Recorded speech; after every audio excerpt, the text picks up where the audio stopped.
Selamat datang di Katolikas, tempat kita belajar untuk menjadi murid Kristus yang lebih baik.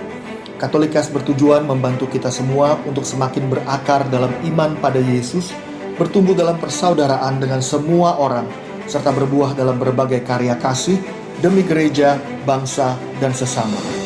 Katolikas berisi cerita kesaksian dan refleksi hidup sebagai pengikut Kristus, katekese iman yang relevan dan praktis untuk hidup sehari-hari, serta dialog topik-topik kekinian dengan berbagai narasumber untuk memperkaya hidup iman kita semuanya. Selamat mendengarkan, Tuhan memberkati.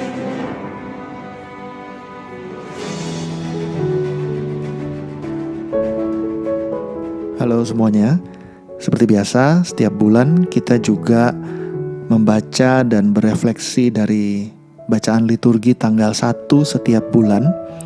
Harapannya lewat bacaan ini kita bisa setidaknya refleksi bulanan, sekaligus juga mungkin melihat bagaimana Tuhan ingin menyapa dan mengutus kita di bulan yang kita mulai bersama ini.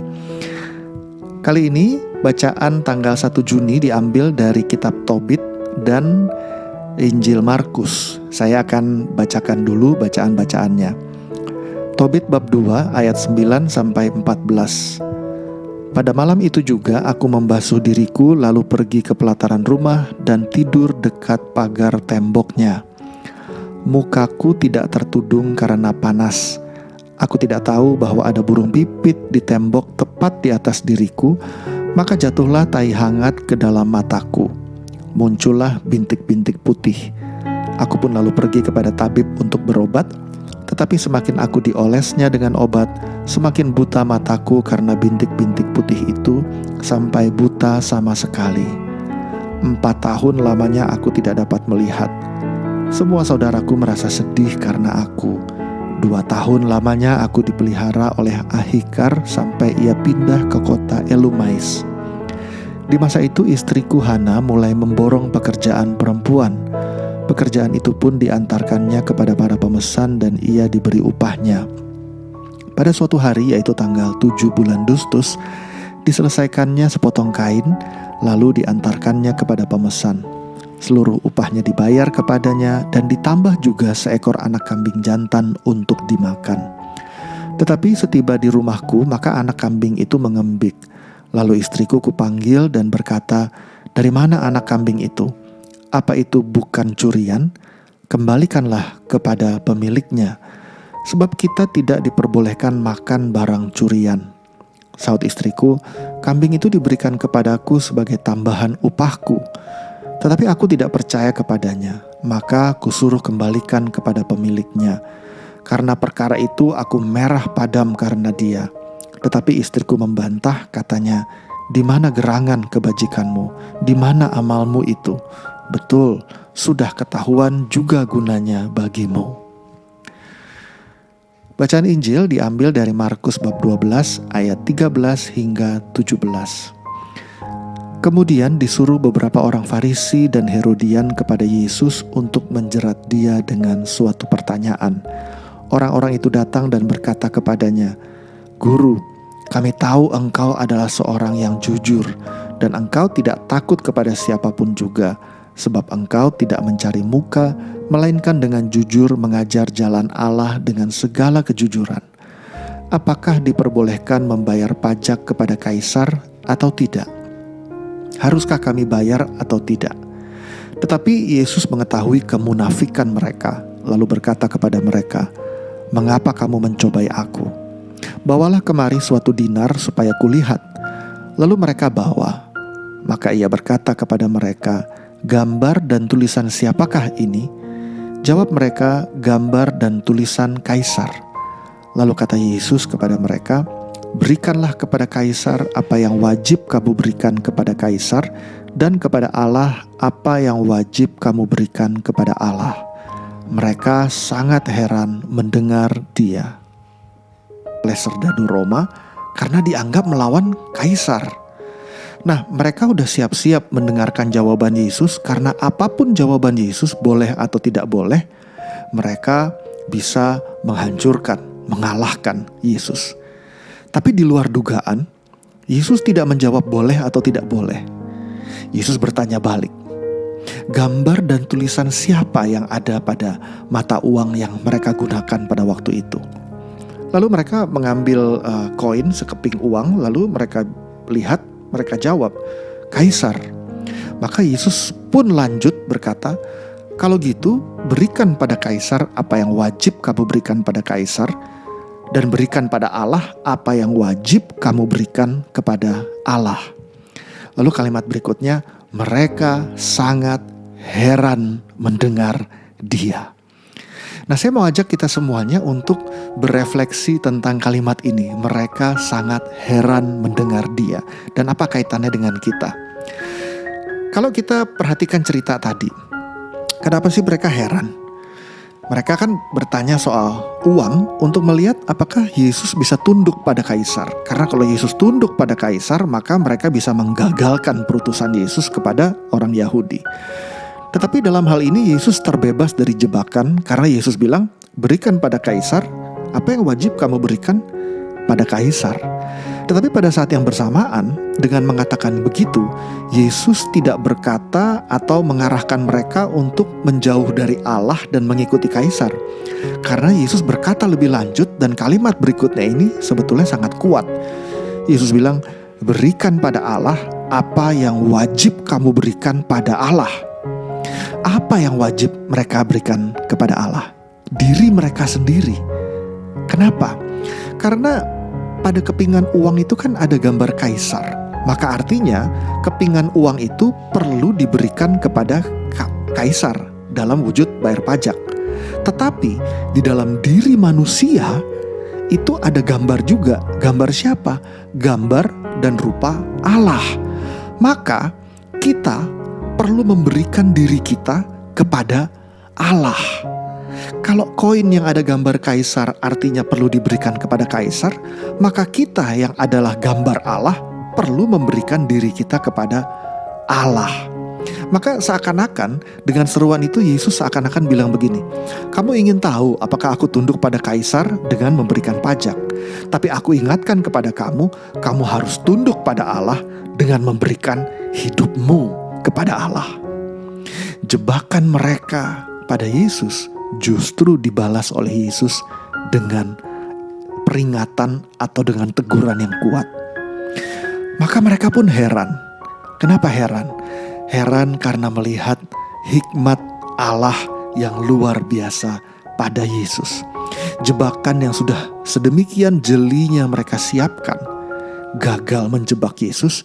Justru jebakan itu, isu uang, gambar Kaisar pada mata uang, dibalik sama Yesus, digunakan oleh Yesus untuk mengingatkan mereka, kalau kamu kan itu gambar Allah, maka uang boleh diberikan pada Kaisar, tapi hidup perlu kamu berikan kepada Allah.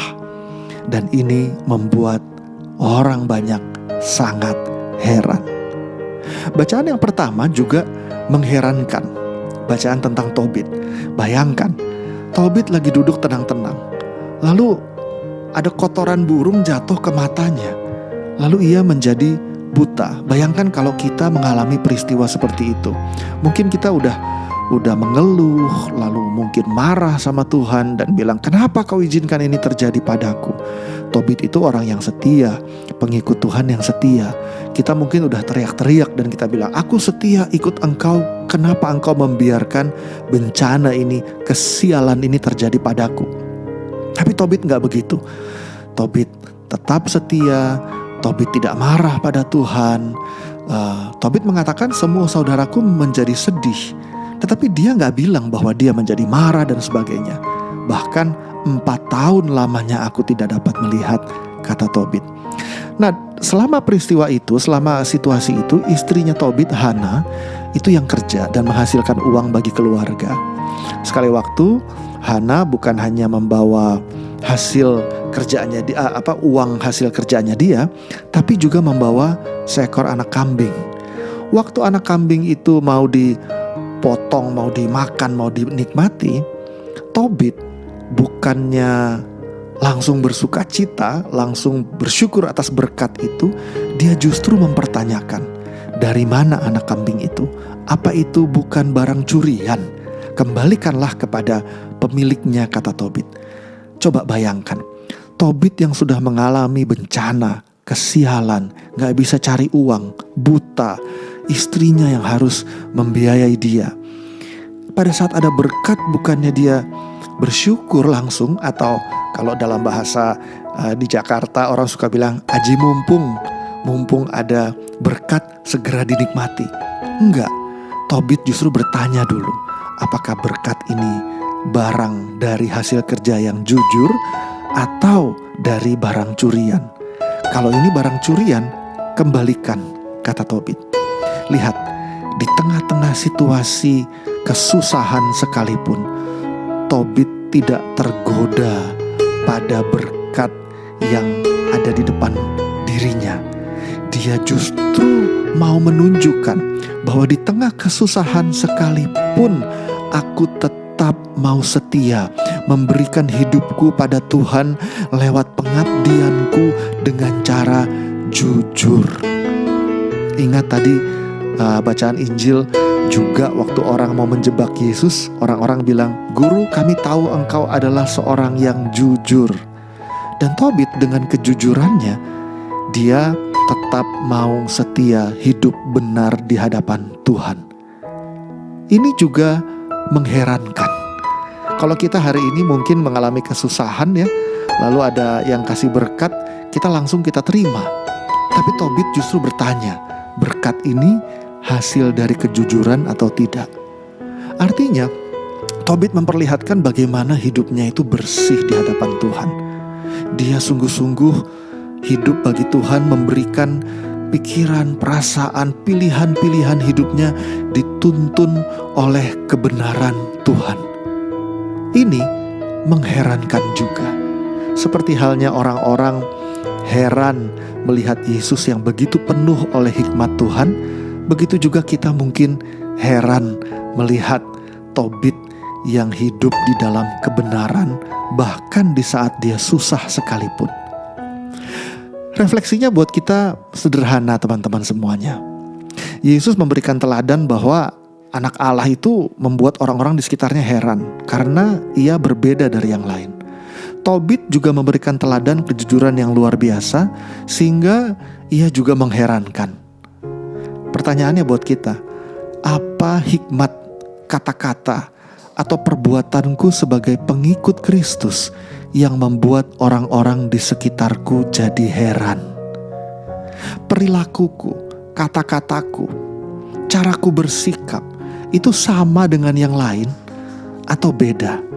Karena kalau kita sama dengan yang lain, bagaimana kita bisa menjadi terang? Bagaimana kita bisa menjadi kesaksian? Bagaimana kita bisa menjadi inspirasi bagi orang lain? Kalau kita di kantor misalnya ada 10 orang termasuk kita, termasuk saya. Lalu kalau misalnya ada orang melihat kita yang bersepuluh ini, waktu orang melihat saya, waktu orang melihat aku, apakah orang heran? Karena yang satu itu berbeda. Sehingga waktu orang tanya, kok kamu beda sih?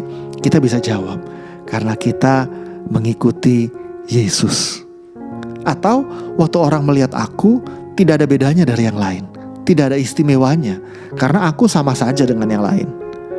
Apa perilaku yang aku perbuat yang membuat aku berbeda dari yang lain? Kalau kita bilang bahwa sebagai pengikut Kristus, setiap pagi aku menyapa orang lain di kantor atau di tempat studi, di tempat kuliah dan sebagainya. Lalu pertanyaannya, yang lain menyapa juga tidak? Karena kalau yang lain juga menyapa, maka aku tidak ada bedanya dari yang lain. Aku harus berbeda dari yang lain. Aku harus menunjukkan perilaku, kata-kata, perbuatan atau hikmat yang lebih baik dibandingkan yang lain. Kenapa? Karena aku adalah pengikut Kristus. Kalau tidak ada sesuatu dari hidupku yang mengherankan bagi orang lain yang melihat, jangan-jangan aku belum sungguh menjadi murid yang meneladan Yesus. Karena aku masih sama dari yang lain. Aku tidak ada bedanya dengan yang lain. Saya mau mengundang kita semua untuk berefleksi. Yesus membuat orang-orang di sekitarnya heran.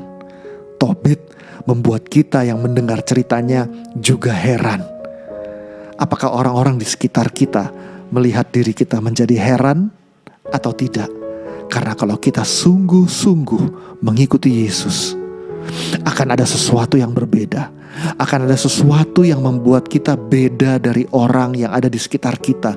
Dan perbedaan itu bisa dilihat oleh orang lain, sehingga orang lain jadi bertanya. Dan waktu orang bertanya, kita bisa bilang dengan keyakinan iman bahwa aku seperti ini hari ini karena aku ikut Yesus.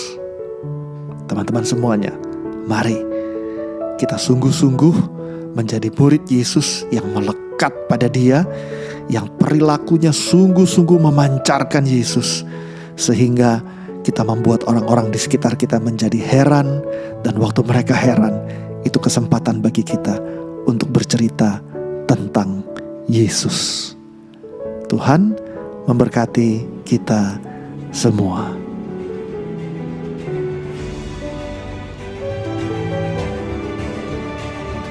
Terima kasih telah mendengarkan podcast ini.